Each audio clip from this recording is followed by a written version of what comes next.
Lord Eddard Stark sat by the windowsill of the Tower of the Hand, watching the last traces of sunlight vanish beneath the horizon. The sky was tinged with the scarlet of fresh spilled blood and the faintest purple hue, like bruises forming on an injured man's skin. The Red Keep stood silent at his back, a palace of secrets and tension where the promise of conflict lurked around every corner. For a moment, the peaceful hush of dusk reminded him of the quiet snows of Winterfell.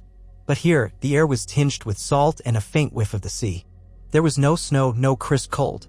There was only the suffocating heat of a southern summer and the knowledge that the capital rested on a bed of shadows. He turned his gaze to the corridor where the newly polished sigil of House Stark, a gray dire wolf on a field of white, hung alongside the seven-pointed star of the Faith and the golden lion of House Lannister. He found the latter especially offensive, but in that moment it was a lesser irritation compared to what he had learned earlier that day. King Joffrey sat uneasily on the Iron Throne, and if rumors were to be believed, Stannis Baratheon was assembling forces at Dragonstone while Renly Baratheon had proclaimed himself king in Highgarden's bloom-strewn courtyards. Distant thunder rumbled, no, not thunder. Drums. An army's drums. Soldiers marched beyond the city walls, though who they served none could say for certain. Cersei had disappeared into her chambers with that strangely serene face she wore when contriving her next move. Littlefinger was still in his den of whispers and coin.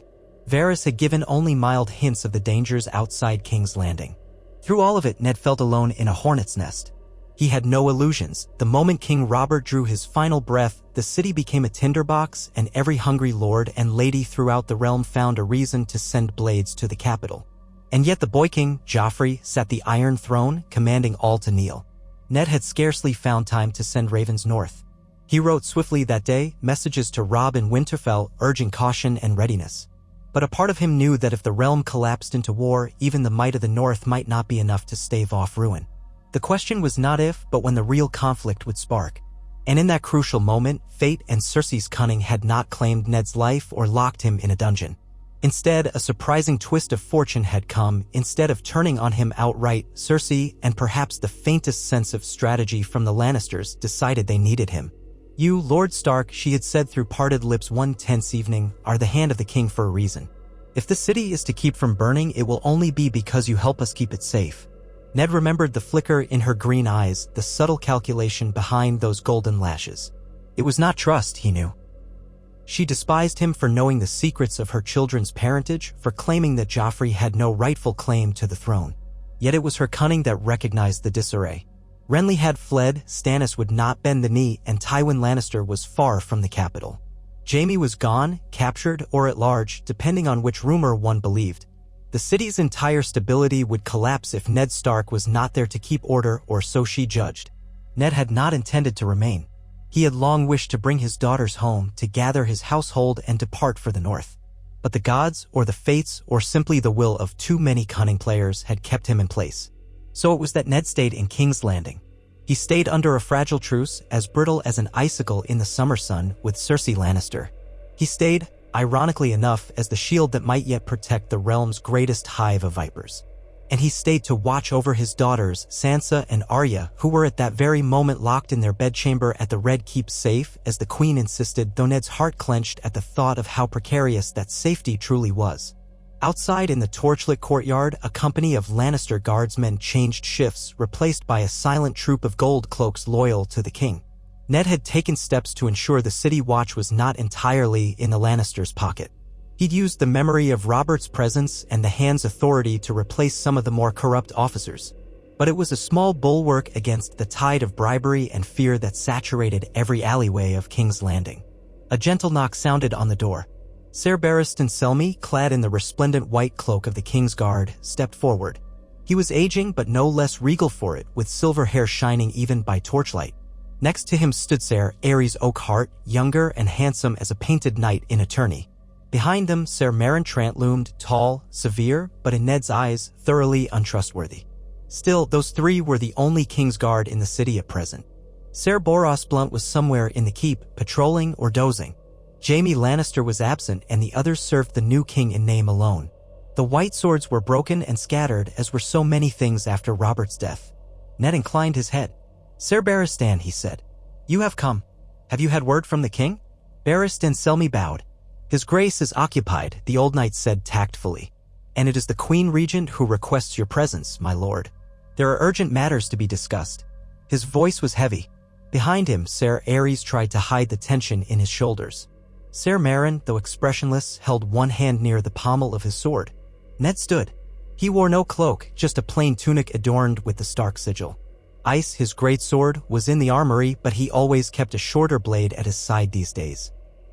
Very well, he replied, voice quiet. Lead on. They walked through the labyrinthine corridors of the Red Keep, passing sumptuous tapestries depicting historical triumphs, Aegon's conquest, the Field of Fire, the burning of Harrenhal. Ned had no love for these stories of old.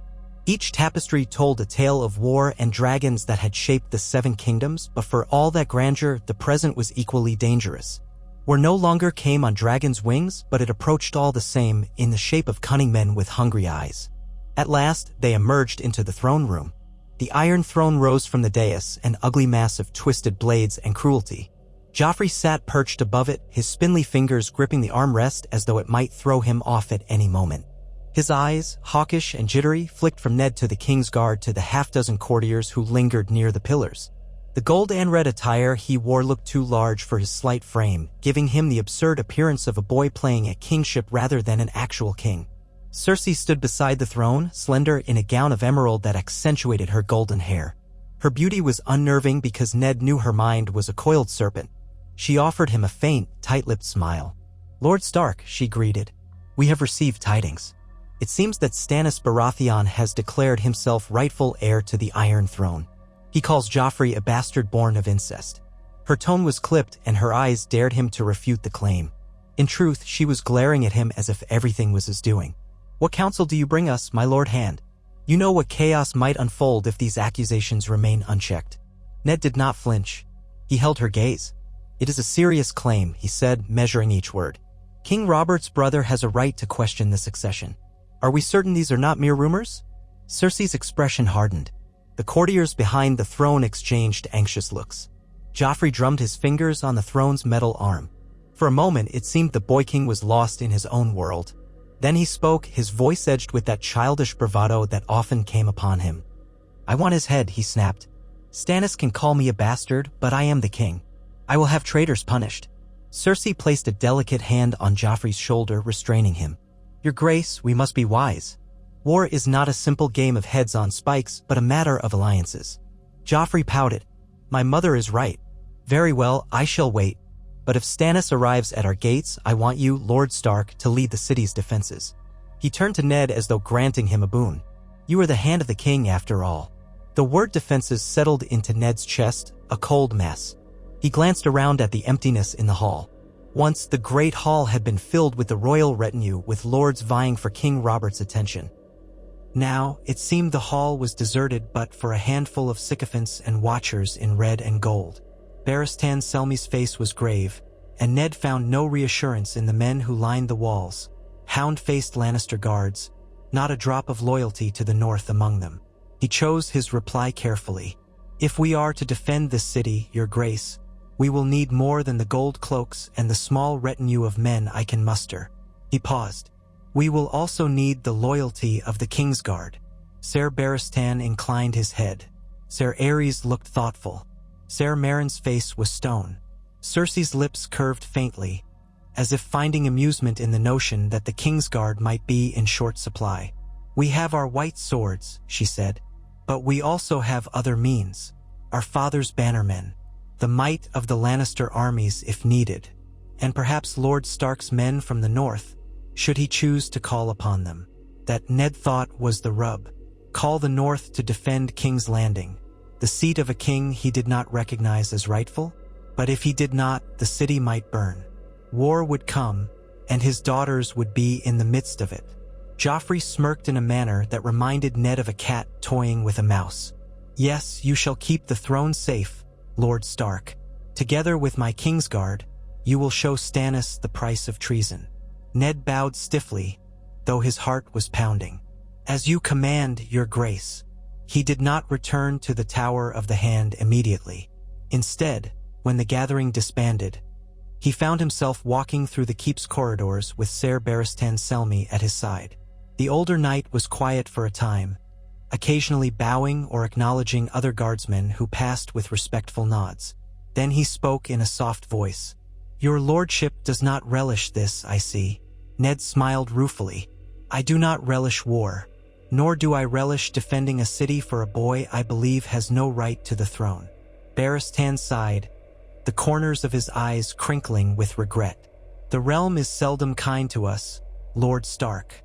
I have served many kings, some good, some monstrous, but I have never deserted my vows, even when it pained me.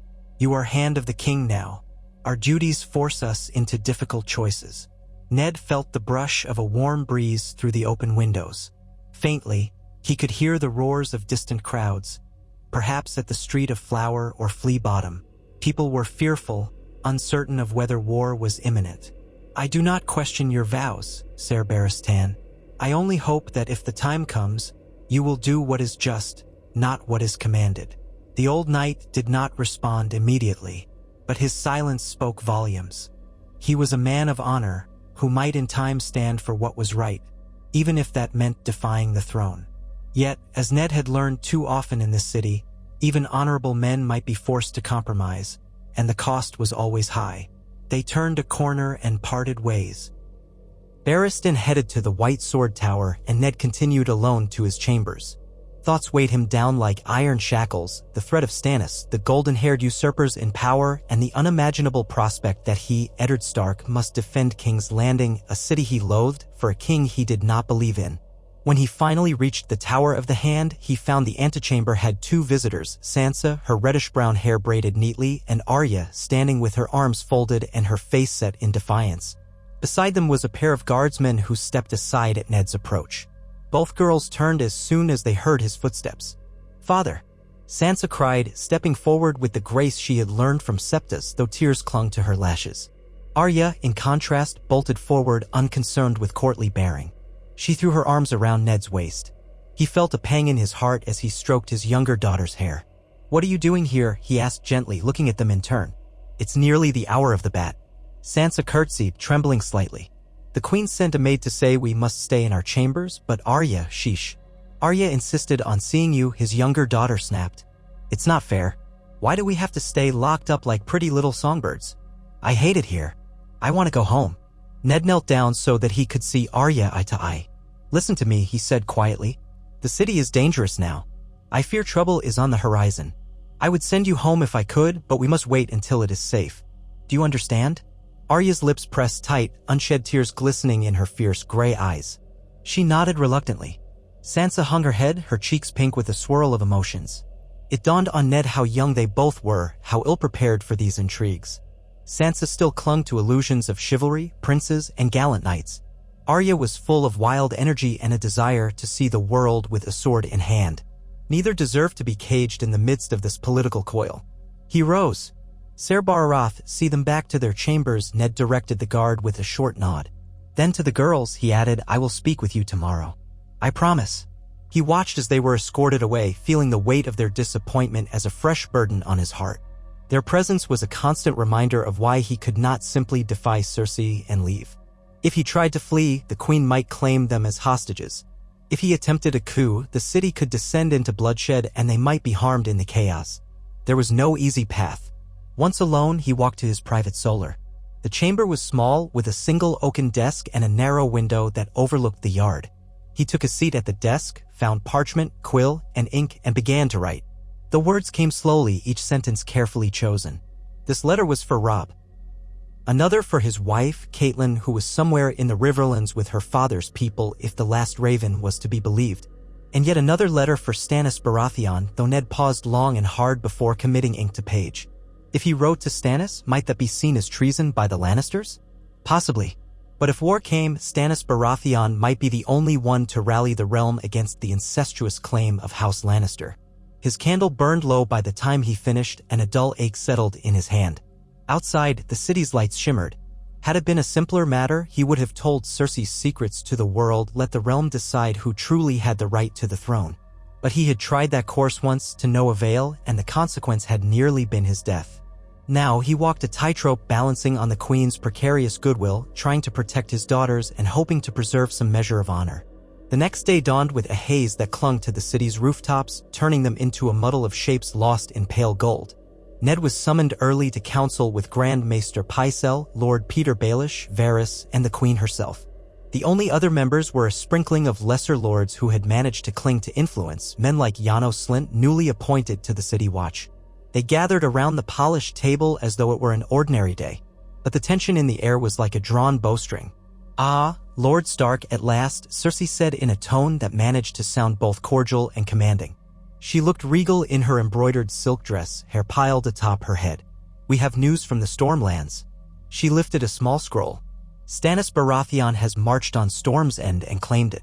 Littlefinger let out a low whistle. "Storm's End? Quite the fortress." Renly would not be pleased to lose that seat. A cunning smile played on Cersei's lips.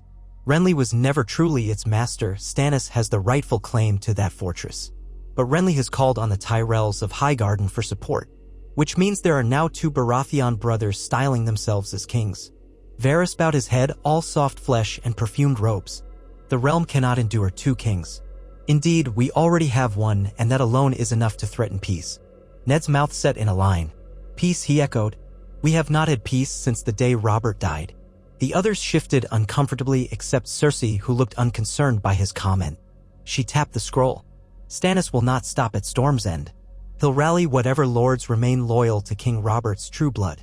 Her words dripped with the implicit contradiction. Joffrey was supposedly Robert's heir, but Ned knew otherwise, and so did she. "He will come for King's Landing if he thinks he can." Janos Slynt cleared his throat. "My city watch stands ready. We have men at the gates, on the walls, in the streets. None shall enter this city without your leave, my queen. My father has promised reinforcements from the Westerlands," Cersei continued, ignoring Slynt's obsequiousness. "But they are weeks away at best. Until then, the city's defense rests on our men here, the gold cloaks, and—" She paused slightly, letting her gaze linger on Ned. "The hand of the king's loyal retinue and advice." It was a trap neatly laid. Ned could not refuse without jeopardizing his daughters and the North. Yet to fully commit the North's forces to Joffrey's cause would make them traitors to the rightful claim if indeed Stannis was recognized as Robert's true heir. He had no illusions that Cersei cared for the realm's well-being. She cared only for securing her son's power. But in this moment, ironically, her success and Ned's survival were bound together. Ned inclined his head with the barest nod. "I will do what I must to keep the peace." Baelish smiled, showing that sly, mocking grin. "If only that were as easy as speaking the words, my lord." No further details were offered. The meeting concluded shortly after, and Ned left with the stench of tension pressing down upon him. As he walked the corridors, the swirl of courtiers parted before him like fish before a prow. He felt their eyes upon him, some curious, some calculating. He was Eddard Stark, the outsider, the northern wolf forced to guard a southern lion's den. He returned to the Tower of the Hand and began a systematic inspection of the city's defenses. The day passed in a blur of musty storerooms and half-empty armories, where older crossbows and chipped swords lay in disrepair.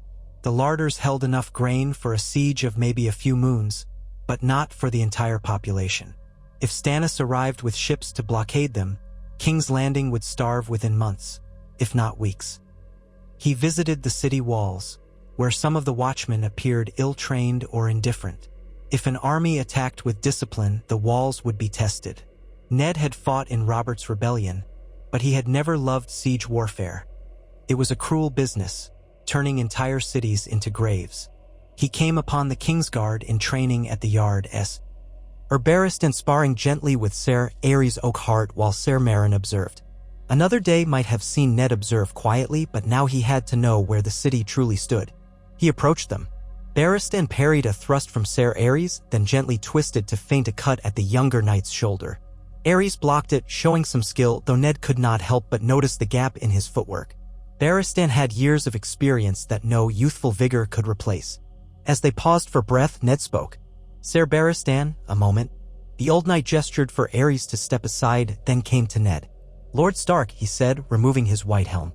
Sweat gleamed on his brow, but his posture was as straight as a young knight's. "How may I serve?" Ned's gaze flicked to Marentrant, who stood near enough to overhear. Lowering his voice, he asked, "May we speak privately?" Barristan gave a small nod and motioned for Ser Meryn to step away.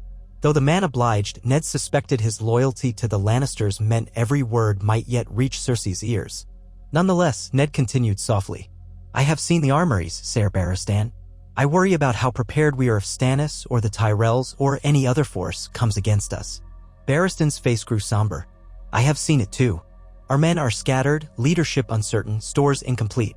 In truth, the city is not ready for a siege. Perhaps we can hold against a smaller force, but if a large host arrives, the outcome is uncertain. Then we must remedy that."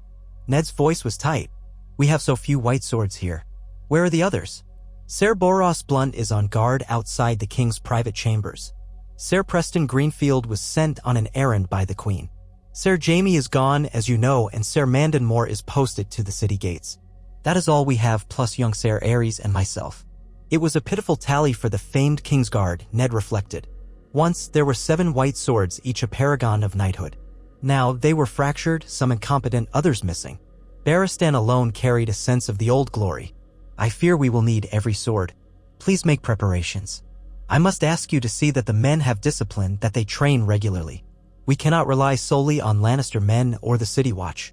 "I shall do what I can," the old knight replied, a hint of sadness in his eyes. "But you know the Queen Regent has her own plans, and not all knights are eager to listen to an aging man who is no longer in the Queen's favor." Ned nodded. He appreciated the man's honesty. "Still, do your best." Barristan made a shallow bow. "I will, my lord." The day dragged on in a flurry of consultations with quartermasters, watch captains, and petty lords who came to the Tower of the Hand bearing small boons or requests.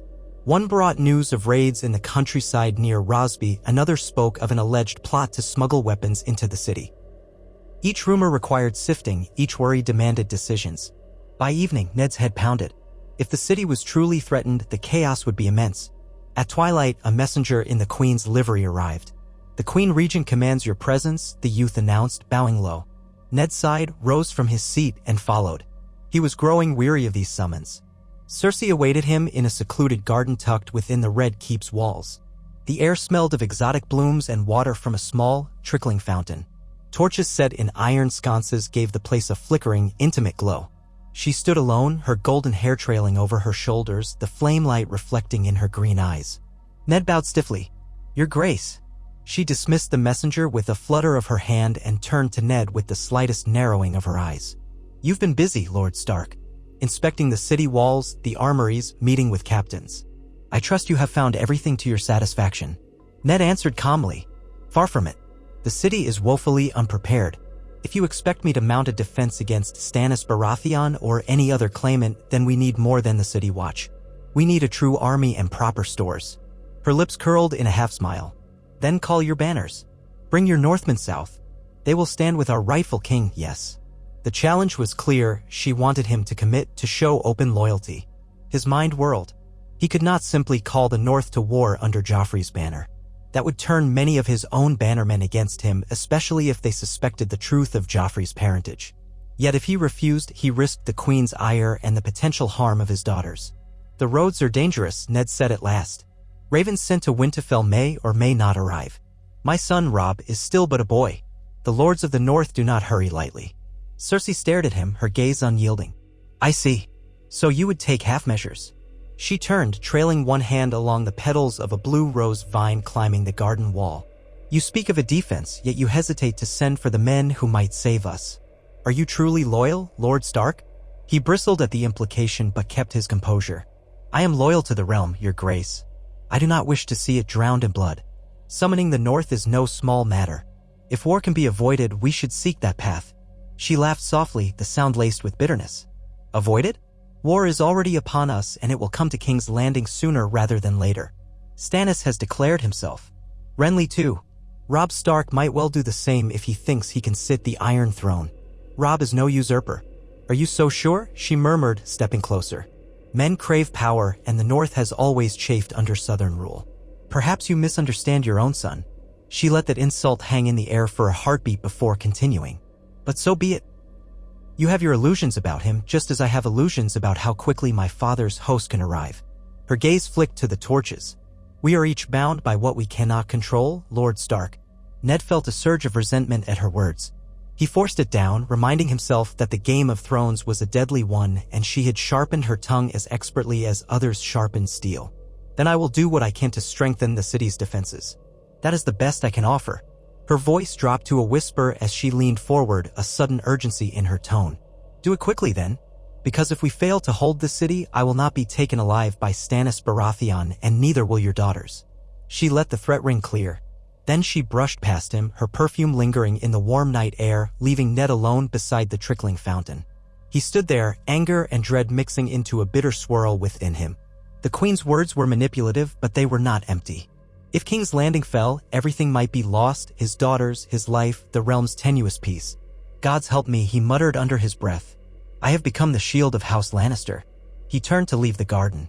Overhead, clouds had gathered, obscuring the stars. A storm was coming. Perhaps it was only the usual clash of summer weather, but Ned felt in his bones that it was an omen of something far worse. An echo of the war that was about to break over the Seven Kingdoms. That night, Ned Stark found no peaceful rest. In the cramped bedchamber that had once been the tower room of the Hand, he lay in darkness, recalling the Queen's whispered threat. If King's Landing fell, she would not be taken alive, nor would his daughters. He could almost smell the ash and smoke that would rise if the city came under siege. His mind conjured images of battered gates, hunger-twisted faces, and blood on every cobblestone. Though he was a veteran of Robert's rebellion, he had never desired more war. He missed the North with a longing that cut deeper than any blade. But here he was, forced to protect a crown he did not believe in for the sake of the innocent souls trapped within these walls, and most of all for Sansa and Arya, who remained his only light in the southern den of shadows. At last, he rose from his bed and moved to the narrow window. Warm winds stirred the heavy drapes, carrying the faint stench of tanneries and chamber pots from the streets below. Sleep would not come, so he lit a candle, sat at his desk, and unrolled the city's maps again. By the pale, flickering light, he traced the lines of the walls, counting towers and gates. King's Landing was large, sprawling in tangles of streets that serpentined down to the Blackwater Rush. At the water's edge was the port where the royal fleet had once anchored, but now few warships of note remained. If Stannis arrived by sea with a stronger fleet, the city could be cut off and starved. He brooded over supply routes, the shape of the ramparts, the manning of gatehouses. Hundreds of details swarmed his mind.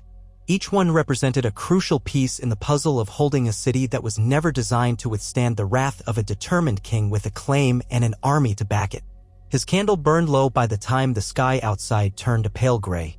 In that half-light, Ned's weariness finally overcame him, and he let his head rest on folded arms. He woke to the rattling of the door handle as one of his guards announced the arrival of Lord Varys. Ned rubbed the sleep from his eyes, stiff from having dozed at his desk. By the time he bade the guard to let the visitor in, his composure was steadied, though frustration throbbed behind his eyes. Varys entered with short, careful steps. He wore voluminous lilac robes that rustled as he bowed. His bald head gleamed in the early morning sun, and his plump face was set in an expression of sympathetic concern. "My Lord Hand," he said softly, "may the gods bless this new day for you. I hope I do not come at an inconvenient hour." Ned waved him to a seat. "A convenient hour no longer exists in King's Landing," he said. "Speak plainly." Varys perched himself, fingers entwined in his lap. "I've heard things in the kitchens and corridors. Whispers that the Queen grows impatient. She expects you to shore up the city's defenses, her words, not mine, yet she wonders if your heart is truly in it." Ned's mouth tightened. "She's concerned about my loyalty." "Yes, your loyalty is paramount, or so she says. But she also has concerns about the loyalty of the Gold Cloaks, about the many lords who might choose a different side if war truly breaks upon us.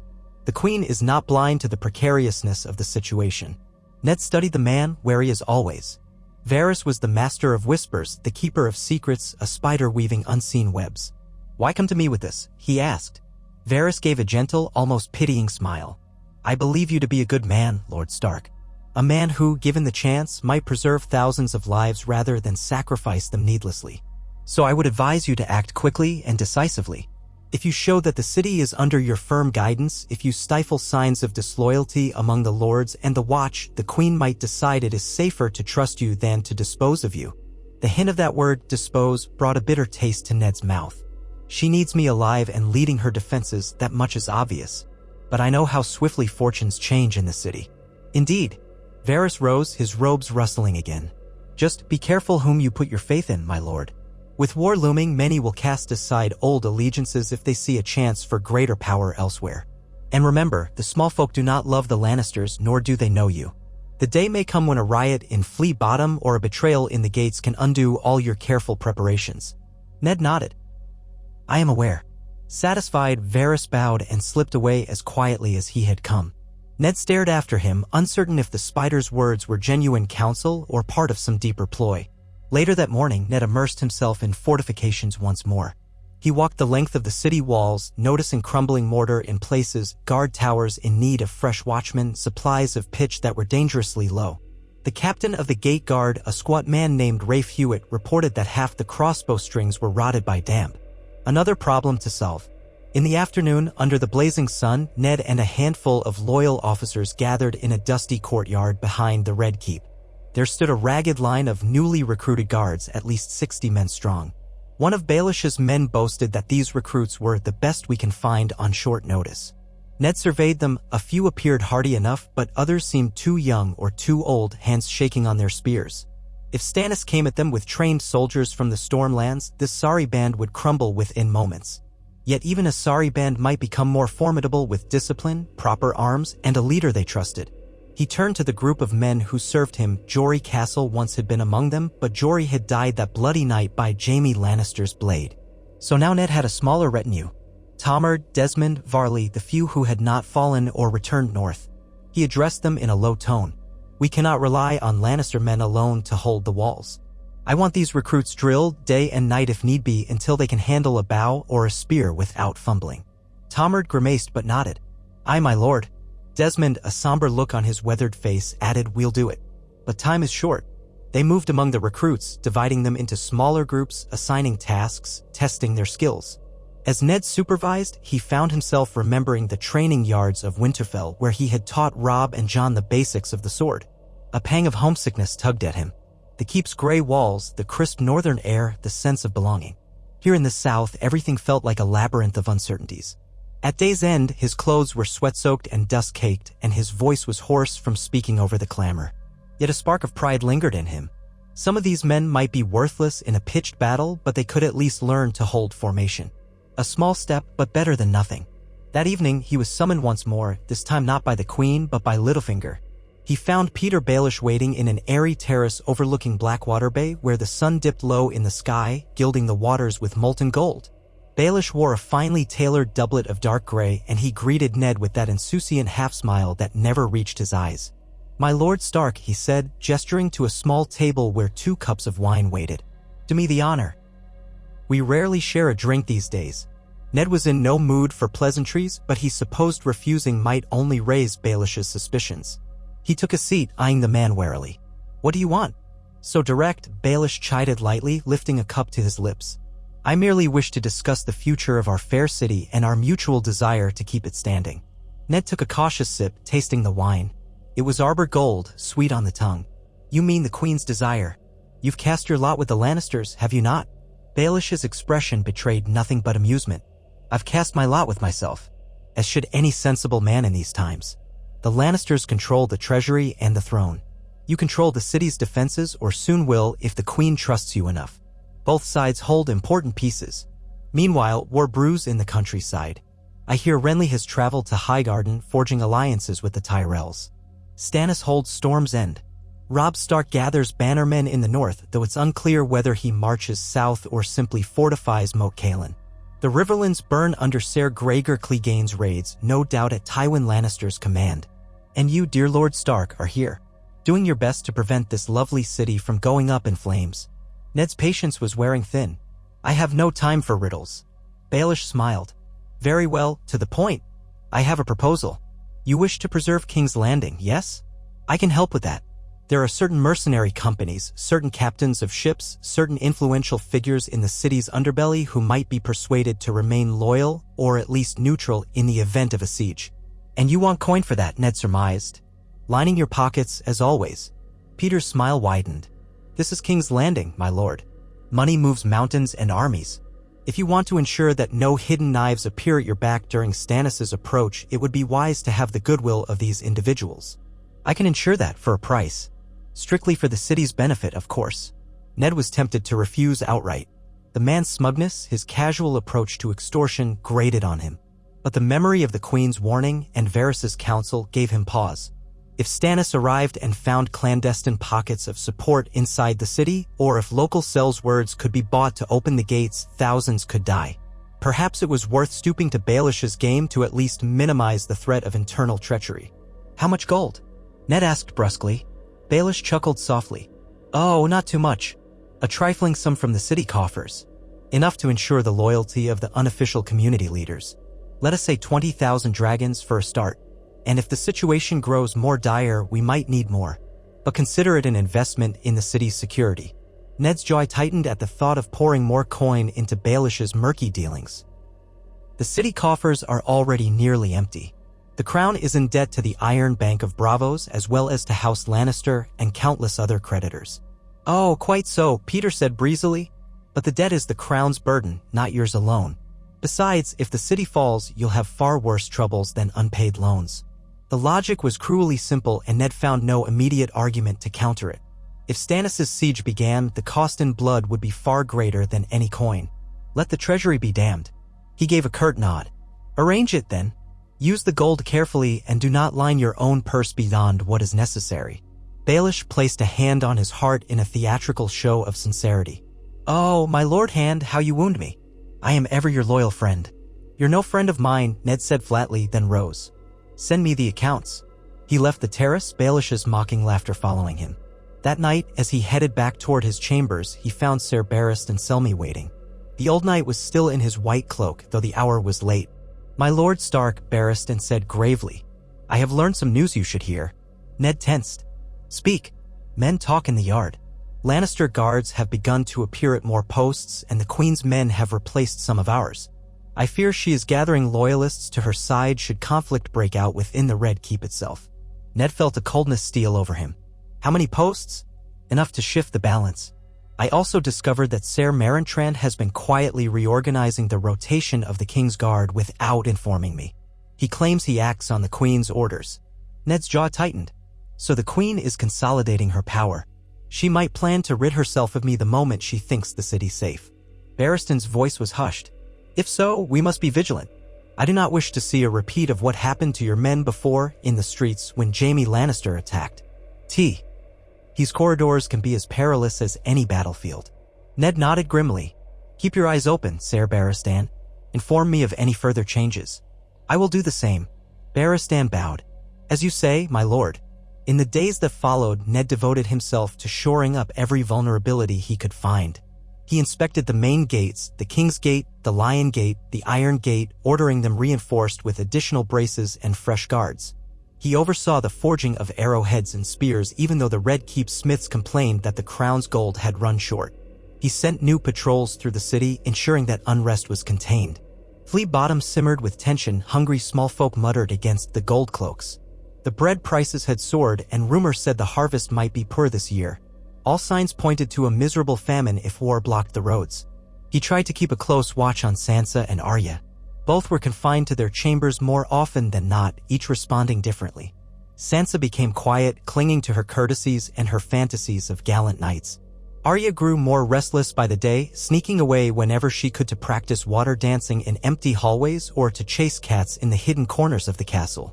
More than once, Ned had to speak sharply to her about the dangers of wandering unescorted. But I can't just sit in that room all day, Arya protested one afternoon, her voice quavering with pent-up frustration. You wouldn't do that, father. You'd fight. Or you'd do something. Ned knelt and placed his hands on her shoulders. Ira, I know it's hard. I hate keeping you locked away. But this city is not Winterfell. There are men who would harm you or use you as a hostage. You must listen to me. If something happens, if chaos breaks out, he swallowed, the thought too painful to complete. Promise me you'll stay safe. That you'll look after your sister. Arya bit her lip, tears brimming in her eyes before she forced them away. I promise, she mumbled. He pulled her close, suddenly overwhelmed by the knowledge that his children were growing up in a place of deception and violence. He whispered, just a little longer. I'm trying to find a way for us to leave the city. One day soon, I swear it. She nodded against his chest, though he doubted she believed him any more than he believed himself. Even as Ned struggled to reinforce the city, ravens arrived bearing ill tidings. Stannis had solidified control of the Stormlands, rallying houses sworn to him.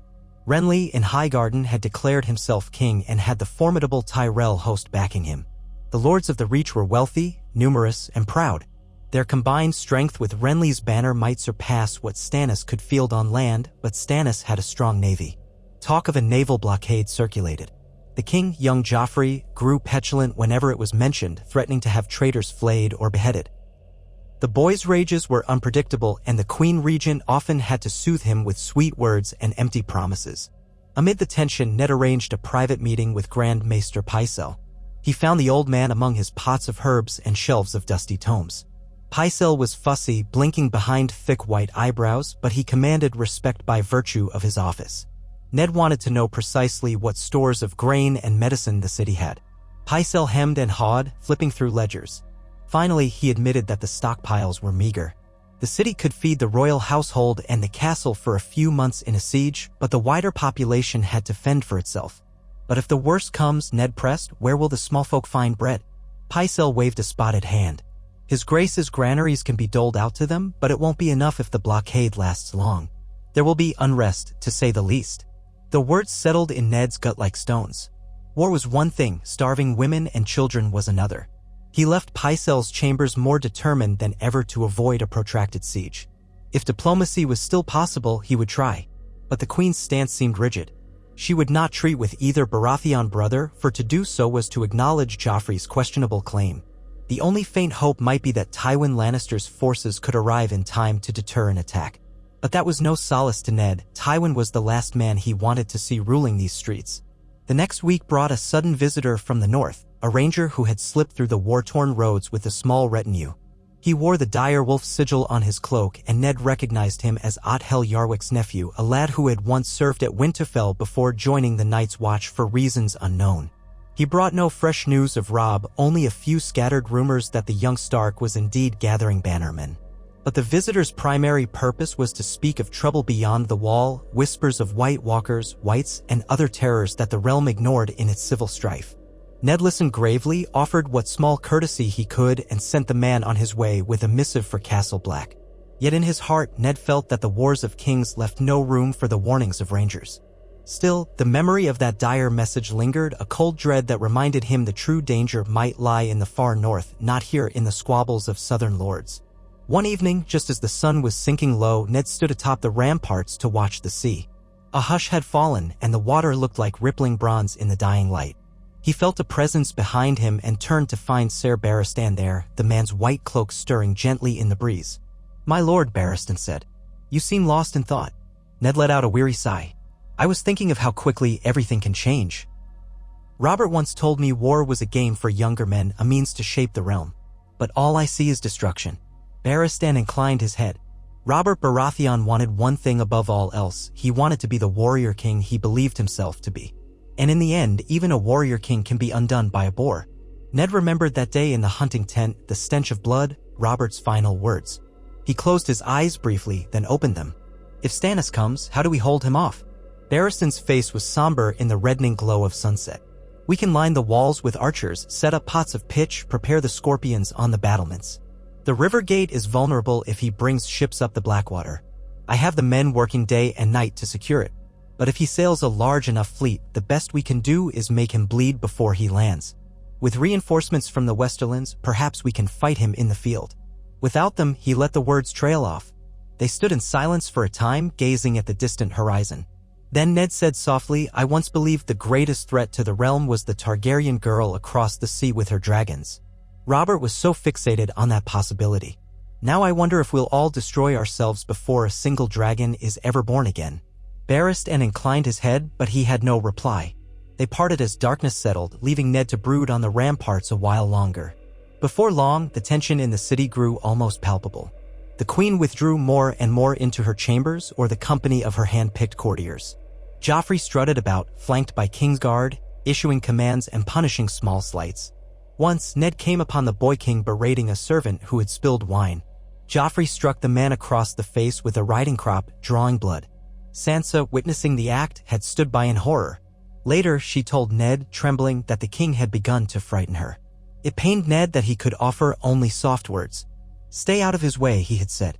And keep your head down. He hated himself for the advice, but he saw no safer path. Cersei, meanwhile, pressed for results. She summoned Ned to the council chamber at midday where Pycelle, Baelish, and Varys waited in ominous quiet. Janos Slynt stood near the door, faced like a toad, wearing the gleaming black and gold cloak of the City Watch's commander. "My Lord Hand," the queen said without pleasantry, her voice echoing. "I hear you have hired new watchmen, paid bribes to the underworld, and set your own men on the walls. Is that correct?" Ned did not deny it. "We need every advantage we can muster. There are enemies outside the city and perhaps within." She drummed her long fingernails on the table. "I trust you are using coin from the royal treasury for these new expenditures?" "Yes," Ned answered flatly. "At Lord Baelish's urging, I have purchased certain obligations. If that concerns you, take it up with him." Baelish raised his hands in mock surrender. "Only following your orders, my queen. I told the Hand it was necessary given the unrest in the streets." A muscle in Cersei's jaw twitched, but she reined in her temper. She cast her gaze over the assembled council. "Any news from the lords of the realm?" Varys spread his hands. "Alas, no more encouraging tidings. The Riverlands remain in chaos. The Westermen march under Ser Gregor or Tywin. The Vale stays out of it thanks to Lady Lysa's timidity, though some say she might shift if Renly sues for alliance.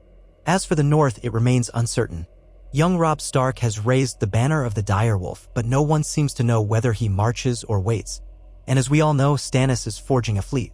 Word from Dragonstone says ships are being built at a furious pace. A blockade is but a matter of time." Cersei's lips thinned. "So the realm fractures around us. Very well. We must keep the throne strong here. Lord Stark, see to it that the City Watch is fully prepared for riots or infiltration. Lord Baelish, ensure that our coffers are sufficient. Grand Maester Pycelle, continue your inventories of food and medicine. Varys, I expect you to unearth any sign of treachery in the city. A single traitor in our walls could open the gates when the time comes." Ned heard the underlying message, "Watch your step, or you might be deemed a traitor." He offered a short bow and departed, mind churning. The city was a tinderbox, and all it needed was one spark. In the following days, he found that spark in the unlikeliest place. The price of bread soared again, and the small folk grew desperate. One scorching afternoon, word spread that a cargo ship rumored to be carrying grain from the Reach had been turned away at the harbor, some said by Lannister men who claimed the cargo was tainted, others said by bribed inspectors who sought to pocket a share of the goods. Regardless, no bread reached the hungry mouths in Flea Bottom and tensions exploded. A mob formed in the lower city, men and women brandishing sticks, broken knives, whatever they could find. They rioted in the streets, breaking into bakeries, looting storehouses, and attacking any gold cloaks who tried to stop them. Smoke curled from burning carts. Cries rang out over the clash of steel. Ned heard the alarm bells from the Red Keep. He immediately summoned every man he could spare, his Northmen, a few loyal white swords, and a detachment of gold cloaks he trusted. They poured out of the castle in formation. Leading them, Ned felt a grim sense of duty. This was not a fight against an invading army, but against the very people he had sworn to protect. They reached the stinking alleys of Flea Bottom, where the rabble churned like an angry sea. Windows were shattered, the cobbles slick with spilled grain and filth. Ned dismounted and raised a hand to call for calm, but a half-starved woman hurled a jagged rock at him, screaming that her children were dying. The rock glanced off his shoulder, and one of the gold cloaks lunged forward to strike the woman. Ned shouted for restraint. He stepped between the guard and the woman, forcing both back. "Listen to me," he shouted, his voice echoing in the press of bodies. "We will see you fed. Return to your homes." A man howled from the crowd. "Lies! The lords eat while we starve." Another pelt of rocks rained down on the guards. One gold cloak fell back, blood streaming from a gash on his forehead. Ned had no wish to slaughter small folk, but the riot was growing fiercer by the moment. Barristan Selmy, who had joined them, shouted above the din, "Form a line! Shields up!" The more disciplined men locked shields, holding the mob at bay. Shouts reverberated. Women shrieked. Children wailed. The reek of sweat, smoke, and fear filled the air. With an icy dread, Ned realized that if this chaos continued, they would have no choice but to use force. He raised his voice again. "Disperse, all of you. We will bring bread from the royal granaries if you stand down." Some of the rioters hesitated, glancing at one another. Others called him a liar. A burly man with a makeshift cudgel charged the shield line, only to be bashed back by an iron rim. Shouts of anger rippled through the crowd. Another surge. The gold cloaks held, but barely. Ned caught sight of something moving in the corner of his vision. A building flame. Someone had tossed a torch onto a cart of grain sacks. The sacks went up in a burst of flame, sending black smoke billowing. Panic seized the crowd. In that confusion, the line of guards faltered, and a fresh wave of rioters flooded forward. The first blade was drawn, a slash glinting in the smoky light. A guard cried out as a pitchfork jabbed him in the leg. Barristan roared, "Push them back!" The guards advanced, shields smashing. Ned's hand found the hilt of his sword, though he hated to draw steel on the small folk. But he could not let them butcher the men under his command. He swung the flat of his blade at a lunging rioter, knocking him aside without a lethal blow. Next to him, Barristan parried a wild strike from a rusted cleaver, forcing the attacker to drop it. The clamor was deafening, a sea of screaming voices. Smoke stung Ned's eyes. He advanced step by step, pushing the mob back. Suddenly, a boy no older than 10 staggered in front of him, eyes wide with terror, brandishing a broken knife. Ned froze. He recognized the desperation. The child was starving, terrified, caught in the madness. Rather than strike, Ned seized the boy's wrist and wrenched the knife away. The boy sobbed, stumbling off as the line of shields advanced again. Inch by agonizing inch, they cleared the street. A few of the rioters lay bleeding or unconscious, but thanks to Ned and Barristan's efforts to minimize lethal blows, there were fewer corpses than there might have been. At last, the crowd broke and scattered into the warren of alleys. Burning carts hissed and popped, sending sparks upward. Ned sagged with relief, though the day had left an ugly stain on his spirit. Barristan's white cloak was smeared with soot. He exhaled a long breath. "We must be faster in distributing food if we want to avoid another riot." Ned nodded grimly. "Aye, I'll speak with Pycelle and Baelish. We need immediate measures." He swallowed, scanning the battered street. This city will devour itself even before Stannis arrives. They left guards to contain further outbreaks and marched back to the Red Keep. The Queen was furious when she heard of the riot, furious at the small folk, at Ned, at the entire situation. She demanded ruthless punishments, the heads of ringleaders, public displays of terror. Ned refused. "Kill them and you spark 10 more riots," he warned. "We must feed them. Fear alone will not keep them in line when their children starve." Cersei's eyes flashed with a cold light. "You cannot quell a mob by coddling it," she hissed. But for once she yielded. Perhaps she sensed that more bloodshed would only deepen the city's hatred. After that, wagon loads of grain were distributed under heavy guard. Lines formed in the squares, people waiting for a ration of bread or porridge. Tensions eased slightly, but the undercurrent of desperation remained. As summer wore on, the nights grew hotter. The very stones of the Red Keep seemed to radiate warmth. The stables stank and the drains festered. Rats scurried about in greater numbers, feeding on waste. With each passing dawn, Ned felt the city's fear building. Whispers of Stannis' fleet began to swirl in the taverns. Some said he was forging a new weapon, a secret device. Others insisted he had an alliance with Bravos.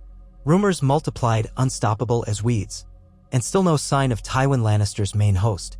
Cersei grew increasingly concerned, though she masked it behind an aloof facade. Joffrey spent his days tormenting servants, hosting archery sessions in the yard, or strutting through the throne room in front of sycophants. Ned seldom saw the boy except at formal court gatherings, which were mercifully few. Then, at last, a raven arrived. The entire Red Keep seemed to bristle with anticipation. When word spread that the missive was from the Westerlands, Ned hurried to the council chamber. He found Cersei, Baelish, Pycelle, Varys, and Janos Slynt already assembled. Ser Barristan stood discreetly nearby, arms crossed over his white cloak. Cersei clutched the parchment with a taut expression. "My father cannot come," she said in a hollow voice. "He is engaged against the Stark boy in the Riverlands. Tywin must defend our lands from the Northmen. He has sent only 2,000 men south under Lord Stafford Lannister. Not nearly enough to confront a full siege." Baelish clicked his tongue. "That is unfortunate news."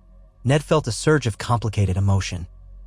Robb Stark must have moved south from the Neck, possibly crossing the Twins, to meet Tywin's forces. Had the Tully Banners joined him? The letter gave no details, but it was clear that Tywin's main strength would remain in the field, leaving King's Landing dangerously underprotected. Cersei's eyes blazed. My father abandons us to face Stannis alone. Does he think I can hold this city with a handful of Lannister men and the gold cloaks? Ned said nothing, though inwardly he recognized the precariousness. The Queen's father had always been cunning, prioritizing the interests of House Lannister above all else. If Tywin believed the real threat was in the Riverlands, he would dedicate his might there. Stannis' claim on the throne might not matter to him if the realm was fracturing into multiple fronts. Cersei turned to Ned, her voice tight as a drawn bowstring. You have your new men on the walls and in the streets. Is it enough to repel Stannis? Ned weighed his words carefully. If Stannis' fleet is as large as the rumors say, we might be outmatched. But we will give him a battle. The city walls are high and we've been fortifying them for weeks. We can make him bleed if he attacks head-on. Make him bleed, Cersei repeated bitterly, sinking into the hand's chair. That is all we can do. Varys coughed softly. There are still ways to negotiate, perhaps. If we offered Stannis something. The Queen cut him off with a sharp look. We do not parley with traitors who call my children bastards. Joffrey is the rightful king, and I will not diminish his honor by bending the knee to Stannis. Silence stretched. Ned clenched his jaw, forcing himself not to speak the truth he carried about Joffrey's parentage. Any mention of it here would ignite a crisis, and with his daughters still in the Queen's grasp, he could not afford such a risk. Cersei dismissed them with an angry wave of her hand. As Ned left, a leaden weight settled in his chest. King's Landing stood on the brink of disaster, isolated and uncertain. If Stannis came in full force, the city would burn, no matter how valiant the defense. In the days that followed, a tense calm settled over the capital, like the stillness before a thunderstorm. Ned redoubled the watch on the walls, ensuring that scorpions and catapults were placed strategically. Barrels of pitch and oil lined the battlements, ready to be ignited and poured on attackers. Barristan supervised the training of the gold cloaks, pushing them to form disciplined shield walls. Ser Aerys Oakhart practiced with them daily, while Meryn Trant and Boros Blunt remained conspicuously absent, often at the Queen's side. Arya sometimes joined Ned on the ramparts, slipping away from her septa to watch the archers. She asked endless questions about sieges, about battle. Ned answered as gently as he could, reminding her that war was not some heroic tale, that real battles were ugly and heartbreaking. Sansa, meanwhile, barely left her chambers, consumed by fear of Joffrey's temper. She seldom met Ned's eyes, as if ashamed of the illusions she once held about being a queen and living in King's Landing among gallant knights. On a sweltering afternoon, the call finally came. A watchman spotted sails on the horizon, approaching the mouth of the Blackwater. Ned hurried to the highest tower he could reach, scanning the shimmering sea. Sure enough, dark shapes bobbed in the distance, growing larger by the hour. Word spread through the city like wildfire. The bells began to toll, a solemn clang that sent birds wheeling into the sky. People flocked to the gates, either trying to flee or to hide within the walls. The city watch frantically kept order, turning some away, letting others in if they had coin or influence. High atop the Red Keep, Ned used a Myrish eyeglass borrowed from an officer to spy the ships. There were many, dozens at least, perhaps 100. Galleys, cogs, and warships bearing the fiery heart sigil of Stannis Baratheon. Some might have crowned stag banners, but from this distance it was difficult to tell. The sheer number alone was enough to chill him. Stannis had indeed built a formidable fleet. As the sun began to sink westward, the ships drew closer, arraying themselves in a semicircle offshore. No catapults fired yet. No attempt at a landing was made. It was a show of force, a silent warning. Darkness fell, and the torches along the walls blazed. Tension hung so thick it felt like the air was pressed with sorcery. Cersei summoned Ned and the royal council that evening to the torchlit throne room. Joffrey sat on the iron throne, small and pale amidst the jagged metal, flanked by Ser Meryn and Ser Boros. The faint light turned the metal into a black silhouette. Cersei stood beside her son, arms folded. Stannis has come, the boy king declared, his voice high. What do we do? No one spoke. The scraping of boots on the marble floor was the only sound. At last Ned approached, We man the walls, your grace. We prepare to repel a landing. We cannot strike at them on the water, for we have too few ships. Joffrey's eyes flickered with frustration. I want them driven off. Let them taste the king's wrath. Ned held his tongue, sparing a glance at Cersei, who gave a slight shake of her head, as if to tell him not to provoke the boy. So he chose a respectful tone. We will do our utmost to defend the harbor, sire. Stannis can land if he chooses, but it will cost him dearly. Joffrey seemed only half satisfied. He rose from the throne, the metal scraping behind him. Good. Let us see who dares call me a bastard when they taste my steel. Then he strode away, beckoning for his guards to follow, leaving the rest of them in uneasy silence. Cersei dismissed the council, though she caught Ned's sleeve as he turned to go. In a hushed voice, she said, "When Stannis lands, show him no mercy. The moment we appear weak, the city will collapse. Is that understood?" Ned fixed her with a gaze of grim resolve. "I will defend the walls, but I will not butcher prisoners or harm innocent folk if I can help it." She narrowed her eyes. "See that you do not hamper our victory out of misplaced honor. This is war." He said nothing, pulling free of her grasp. Her cruelty, her willingness to do whatever it took to preserve her children's claims, was no surprise. But it steeled him further. He would fight to protect his daughters and the innocent citizens caught in the middle, yet he would not sink to savagery. That night, Ned slept barely an hour. He conferred with Barristan, walked the ramparts, and considered every approach Stannis might take. Dawn broke, unveiling Stannis's fleet more clearly. They had anchored in the shallows, perhaps awaiting the tide or reinforcements. No challenge was issued yet, but as the morning sun rose higher, Ned's scouts along the shoreline reported smaller crafts moving in, presumably mapping the shallows or searching for weaknesses. Archers on the city walls took shots at the boats, but they were out of range. The watchers awaited the main assault. It came at midday, in the form of a host of longboats rowing toward the harbor mouth. Banners of the Flaming Heart and the Crowned Stag streamed in the wind. Trumpets echoed across the water. A brazen display, Stannis was not one for stealth. The defenders on the walls, commanded by Yano Slint, loosed arrows and bolt after bolt from scorpions. Some boats sank, some men tumbled into the sea with arrows in their flesh. But more boats forged ahead, driven by the discipline of Stannis's men. Ned stood atop the ramparts near the King's Gate, watching the harbor fight unfold. Barristan was with him, as was Ser Ares and a knot of gold cloaks. Catapults hurled flaming pots of pitch at the enemy craft, turning the water's surface into pockets of fire and black smoke. Screams carried over the waves. Still, the attackers pressed on, resolute and deadly. Before they could reach the docks, a sudden roar shook the air. Ned felt the stone beneath his feet tremble. A geyser of green flame erupted on the water, a wild, seething pillar that scorched the sky. Wildfire. It burst in a furious blaze, immolating a cluster of boats. Men's shrieks turned to gurgles as they plunged into the flaming sea. A wave of heat slammed into the walls. Ned recoiled, eyes watering from the brightness. So that was the rumored secret. Cersei or her alchemists must have prepared caches of wildfire under the water. Barristan hissed, "Seven, save us. If that spreads, the whole bay could burn." Ned swallowed, his throat dry. Wildfire was a madness of Aerys Targaryen's reign. The pyromancers of the city had stores of the volatile substance. It seemed Cersei had not hesitated to employ it. On one hand, it would sow chaos in Stannis' ranks. On the other, if it got out of control, King's Landing could suffer unspeakable devastation. The green flames danced on the waves, trailing a toxic smoke. Amid that inferno, Stannis' fleet reeled.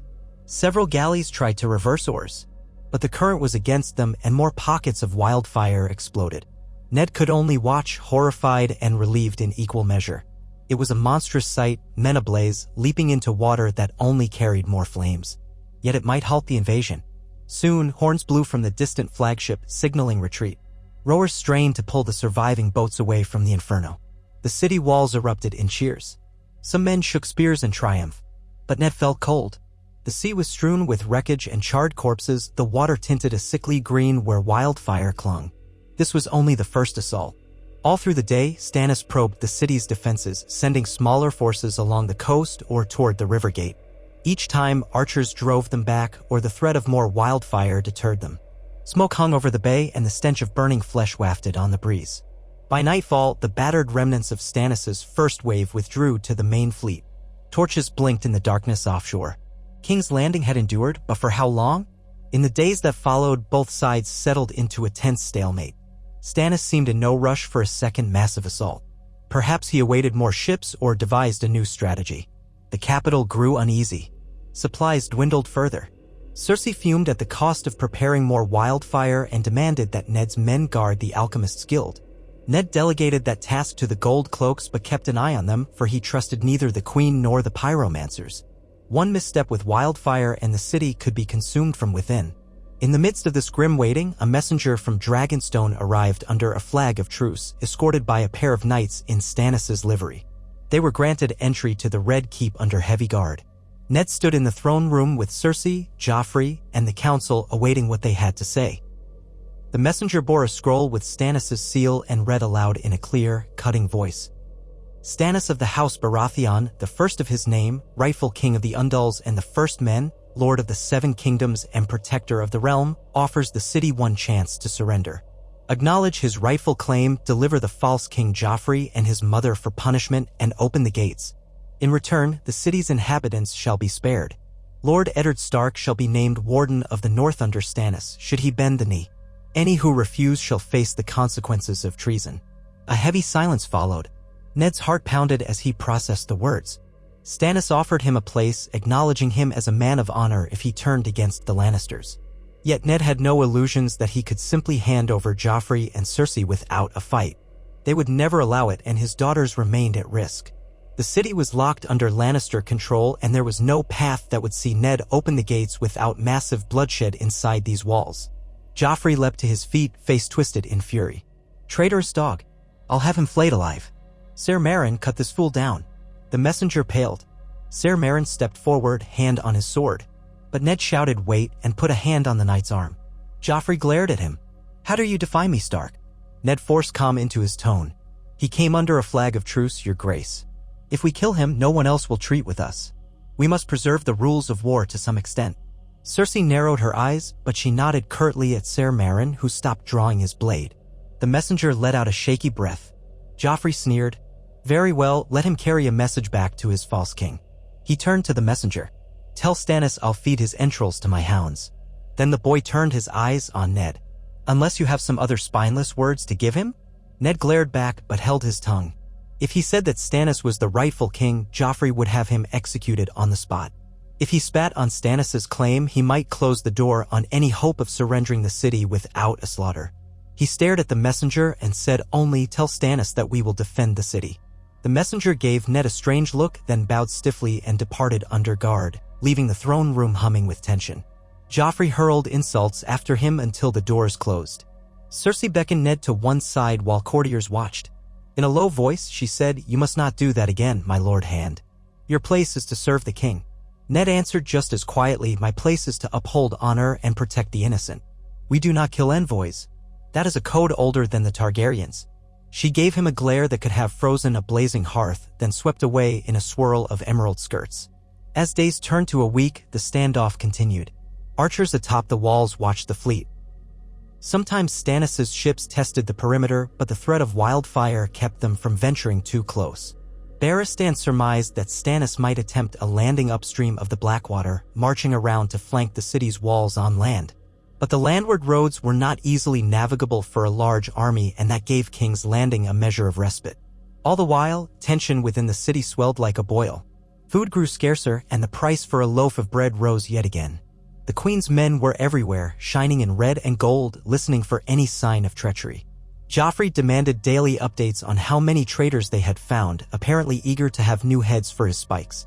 Ned heard rumors that a few rebellious small folk had been seized by Janos Slynt, accused of conspiring with Stannis, and quietly executed. Every day, Ned dreaded more violence. On a sultry afternoon, as Ned trudged from the walls back to the Tower of the Hand, he sensed eyes following him. The corridor was deserted, torch brackets unlit in the midday glare. He paused, hand on the hilt of his short sword. No footsteps echoed, but a soft rustle made him spin. A slight shape detached from behind a pillar and approached with hands raised. It was Arya. He lowered his guard, heart pounding. "God's child, you frighten me. What are you doing here?" Arya was breathing fast. Her hair stuck to her forehead. "I slipped away.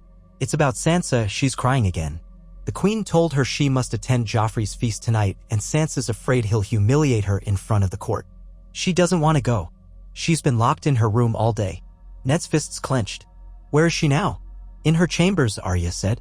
"But the maid said she must dress soon." "Father," her voice trembled with anger. "He's cruel. We have to do something." Ned reached out and gently squeezed Arya's shoulder. "I know it, but if we show open defiance, Joffrey might lash out. I have to think of your safety. Of the city's safety." Arya shook her head fiercely. "He's not a real king. Why do you listen to him?" He grimaced. "Because for now he holds power here. We must bide our time. Go back to your room, Arya. Lock the door and let no one in unless it's me or your sister." She opened her mouth to protest, then sighed. "Fine. But one day, Father, I hope we can leave this place." He cupped her cheek gently. "So do I." That night, Joffrey hosted a small banquet in the throne room, a show of opulence meant to reassure the nobles that the crown was still secure. Musicians played, courtiers drank arbor wines, and an entire roast boar was carted in, ironically reminiscent of the beast that killed King Robert. Sansa stood stiffly at Joffrey's side, her eyes reddened from tears. Joffrey made her feed him morsels from her own plate, a petty humiliation. Ned watched in silent fury, forced to remain near the dais with the other High Lords. If he tried to intervene, Sansa would bear the brunt of Joffrey's anger later. Cersei chatted lightly with a few lords, ignoring or condoning Joffrey's cruelty. Peter Baelish flirted with a pair of ladies, spinning some charming jest. Varys glided from group to group, listening. Pycelle dozed in a corner. Ned felt as though he stood among smiling vipers in a garden of poisoned fruit. At the feast's end, Joffrey demanded the crowd toast him. Goblets were raised in forced celebration. Ned lifted his own with reluctance, loathing the taste of the wine on his tongue. Joffrey smirked, then called the feast to a close, dismissing the lords. As Sansa retreated, eyes downcast, Ned followed at a distance, wishing he could shield her from every slight. The next morning, the watchers on the walls cried out in alarm. Stannis' fleet was on the move again. Drums rumbled across the water. Dozens of longboats, larger than before, advanced toward the harbor, bristling with men. Archers on the city ramparts immediately notched arrows, scorpions were loaded, and wildfire pots prepared. Ned joined Barristan at the King's Gate. The churn of oars carried a thunderous rhythm. War horns bellowed from the flagship. Then, from behind the lines of boats, shapes appeared in the haze. Dozens more, perhaps close to 100. Reinforcements. It seemed Stannis had waited for a second wave of ships. The defenders muttered in dismay. This was no mere feint. It was a true assault. "Light the pitch!" Barristan roared. Torches sparked. Men heaved barrels over the parapets. The first wave of longboats rode into range of arrows. Shafts rained down, striking shields, men, and hulls. Some boats slowed, rowers dead or wounded, but more pressed on, unstoppable. Catapults hurled flaming barrels of pitch. Green wildfire ignited the water in searing columns. But this time, Stannis' men had water-dousing barges ready, pushing them forward to contain the spread of flame. Above it all, Ned heard the shrill call of a war horn from the nearest galley. Scaling ladders had been laid across boat rails. Soldiers in plate and mail rose to their feet, ready to storm the docks if they got close enough. Some brandished the stag banner, others the burning heart. All wore grim expressions of unbreakable resolve. The fury of Stannis was upon them. A second wave of wildfire erupted, scorching half a dozen boats. The screams were horrific, but others navigated around the flames, pressing ever closer to the city walls. The pounding of the drums matched the pounding in Ned's chest. If they managed to land, the fight would spill into the streets, and with Tywin's reinforcements still absent, the city would be forced into a desperate defense. Ned shouted to the archers, "Target the barges with water, break their lines." But Stannis' men had ringed the barges with shielded crossbowmen. loosing bolts upward. Some of the city's archers toppled from the battlements, struck dead. Chaos reigned, a cacophony of roaring flames, splintering wood, and men's cries. Galleys raked along each other, grappling hooks thrown. The defenders on the quay used scorpions to hurl spears at the incoming vessels, but the sheer number of targets overwhelmed them. Another gout of wildfire blew a green pillar into the sky, consuming an entire warship in a burst of green flame. For a moment, it seemed the tide might turn again in favor of the city. Yet more and more ships poured in from behind, an unending swarm. Barristan cursed. They're learning. They're testing each patch of water before risking the main craft. If they find a safe approach, they'll land in force. Ned clenched his sword hilt. We must hold as long as possible. If the main gates are breached, it'll be a slaughter. Then he heard a resounding crash from below. One of the city's catapults had exploded, likely from mishandling wildfire. Shards of flaming timber scattered across the quay, igniting everything it touched. A surge of panic rippled through the defenders. Stannis' men seized the moment, rowing with renewed vigor. Soon, the first of the longboats crunched against the docks. Soldiers leapt onto the pier, brandishing swords and spears. The gold cloaks stationed there rushed forward, clashing in a spray of water and blood. The small garrison held for a moment, but were outnumbered. Ned saw the line buckle. Barristan growled, "We must reinforce the docks, or they'll seize the gate from behind." He and Barristan led a swift detachment down the winding steps, emerging onto the quay amid swirling smoke. Flames flickered on the water, the reflection making everything lurid. Bodies littered the boards. Stannis' men pressed forward, discipline evident in their ranks. "For the king," roared a knight in Baratheon sigil, charging with halberd raised. Ned blocked the blow with his sword, teeth jarred by the impact. Barristan engaged another foe, steel ringing. Around them, gold cloaks and Baratheon soldiers fought in a brutal melee. Ned sidestepped a thrust, slamming his pommel into a man's temple, then parried another slash. Two Northmen from his retinue battled to his left, hewing down attackers. But for each foe they felled, two more seemed to appear. The docks became a frenzy of close-quarters bloodshed. The reek of salt and gore mingled in the air. Ned's muscles burned as he swung at a knight's shield, knocking him off balance. A crossbow quarrel thudded into a crate nearby, missing Ned by inches. He fought on, fueled by the knowledge that if this line collapsed, the entire city would be at risk. Suddenly, he heard horns from the sea again, different horns from the northern side of the bay. A new wave of ships? He whirled, half dreading more of Stannis' fleet. But to his shock, the banners rising over the incoming vessels were not Baratheons. They bore Lannister gold, or so it seemed in the smoke-laced light. Across the water, from the direction of the Rosby coastline, a squadron of ships was indeed approaching. Pennants of crimson fluttered. Had Tywin sent a naval contingent after all? The new arrivals swooped in behind Stannis' anchored vessels. Signals flashed across the waves. The watchers on the walls cried out in confusion or hope. Then the Lannister galleys crashed into Stannis' rearmost ships, grappling them. Men in red and gold leapt aboard, swords flashing. Firefights broke out on the decks. It was a sudden, unexpected flank attack.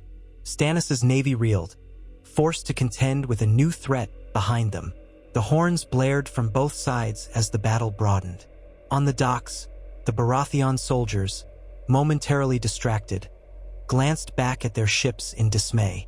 Barristan seized the opening. "Push forward," he roared. Ned and the defenders lunged, driving the Baratheon men back. Confusion spread through their ranks. Some tried to hold ground. Others began to retreat to their boats, hoping to regroup. Ned slashed a man's pike away, then ducked under another blow, emerging drenched in sweat. A swirl of bodies parted, revealing the quay strewn with casualties. He sucked in breath, scanning for Barristan. The old knight stood battered but unbowed, a slash across his white cloak. Step by agonizing step, the defenders reclaimed the dock. Stannis' men withdrew, dragging wounded comrades, stumbling over fallen beams. A horn from the main flagship signaled full retreat. The battered remains of the first wave scrambled back onto boats that were not already set aflame or seized by Lannister galleys.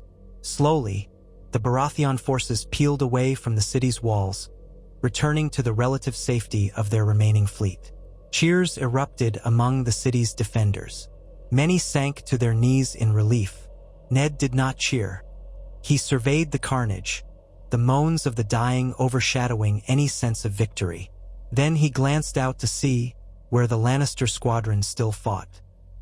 The surprise flank attack had crippled much of Stannis' attempt to land, but the cost was high and the fight was not yet done. Galleys burned, men drowned, and the bay was a floating graveyard of shattered timbers. But within the hour, it became clear that Stannis was withdrawing entirely. Perhaps he feared being trapped between Lannister ships and the city's wildfire-laden waters. His battered fleet broke formation and retreated eastward. The Lannister vessels, equally mauled, did not pursue far. Soon, the wind carried them away and the horns fell silent. On the docks, Ned sank onto a crate, panting. Barristan and a handful of others gathered around him, battered and streaked with blood. The Northmen who survived stood near, clasping each other's shoulders in a mixture of joy and grief. Barristan coughed. It seems Tywin did send someone after all. Or perhaps Kevin. I cannot say. Ned nodded, mind spinning. They arrived just in time. Another quarter hour and we might have been overrun. He took a shaking breath. We should see what remains of them in the harbor. Perhaps they'll dock soon. And indeed, that evening, a fraction of the Lannister squadron limped into port, bearing heavy damage. Ned was there to meet them, along with a retinue of gold cloaks. Off the largest galley stepped Lord Mathis Rowan, no, not a Lannister bannerman. But behind him were knights wearing Lannister colors, perhaps allies from the Reach who had sided with the Lions. They explained that they had been dispatched by Tywin from the southern coasts, circling to outflank Stannis. Their orders were to protect King's Landing until Tywin himself could march on the city, or until the situation stabilized. Cersei welcomed them with forced smiles and immediate demands, praising their valor and instructing them to remain vigilant. That night, a half-hearted celebration rippled through the Red Keep. Musicians played, wine flowed, but the mood was somber. Too many had died that day. Ned attended only briefly, ensuring that Sansa and Arya were safe, then withdrew to his chambers. He still felt covered in the day's gore, and he suspected that the respite was temporary. Stannis would not give up so easily. Days turned into weeks, and the battered city clung to a fragile hope. Stannis lingered out at sea for some time, perhaps awaiting repairs or seeking another angle of attack. But the arrival of the Lannister squadron had shifted the balance. Rumors flew that he might attempt to march along the coast and assault the Mud Gate, or perhaps rally with Renly for a joint invasion. Tired of waiting, the small folk tried to return to some semblance of routine. Ned used every moment to strengthen the watch, rebuild damaged catapults, and store more grain. Yet a heavy weight lay on him. One evening, he found himself alone in the Godwood of the Red Keep, a small courtyard with a single weirwood sapling transplanted from the north. The slender white trunk was a pale ghost under moonlight. He knelt by the still pool, thinking of Winterfell's far grander Godswood and the ancient heart tree that watched over generations of Starks. Soft footsteps approached. He turned to see Ser Barristan, still clad in partial armor, expression pensive. "Lord Stark," the old knight greeted, voice hushed. "I wondered if you might be here." Ned rose. "I needed a moment of peace." Barristan nodded. "We have endured a grim battle. There may be more ahead." "Yes." Ned gazed at the weirwood's bleached bark. "But I must protect my daughters and the innocence of this city as best I can." Barristan folded his hands before him. "You've done well, my lord. The men respect your leadership. Even those sworn to House Lannister see that you fight with honor." Ned's gaze flicked to Barristan. "Honor. If the Queen perceives me as a threat, she could move against me at any moment. She's bolstered her personal guard. And I can see how Joffrey looks for any excuse to punish me or my girls." Barristan sighed. "True. But know that you do not stand alone. The Kingsguard is sworn to protect the king, but some of us still remember our vows to the realm at large, to protect the innocent, to uphold righteousness. Should it come to that, you may find allies in unexpected places." Ned heard the weight in Barristan's words. He wondered if the old knight was hinting he might defy Joffrey if the boy's cruelty went too far. A faint hope stirred in Ned's chest. He nodded, placing a hand on Barristan's armored shoulder. "Thank you, Ser Barristan." The older man inclined his head. Together, they listened to the wind rustle the leaves. For a time, the city's turmoil seemed distant, though it was never truly gone. In the days that followed, the lull persisted. Stannis did not reappear in force, and no new armies arrived to assault the walls. Word came that Renly remained in the Reach, uncertain or unwilling to coordinate with his brother. The realm remained fractured. Some small folk even began to hope that the worst had passed. But Ned Stark knew better. War was a tide that ebbed and flowed. The day would come when it crashed upon the city again. Until then, he would stand sentinel, torn between the duty he never sought, to defend a contested crown, and the deeper duty to protect his children and keep alive the faint sparks of honor left in this realm. He thought often of Winterfell, of the cold snows and the howling wind that cleansed the land.